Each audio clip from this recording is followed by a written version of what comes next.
Hello guys, in this video I'm going to show you how to select the language on the Uno application.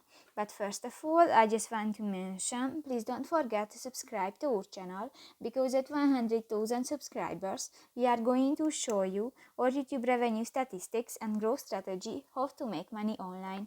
So let's jump into it. First of all, open the application on your device.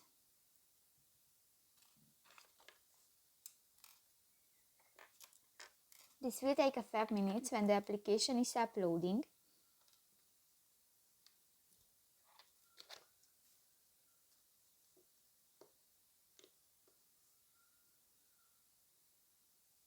And new, click the settings icon at the lower left corner of the screen. In the general section you can find the first option, the language, and click to the arrow next to the English button. Here you can select another language, for example Deutsch, Chinese and others, and just select one and click that and done. So that's pretty much it for this video guys. See you in the next one. Bye bye.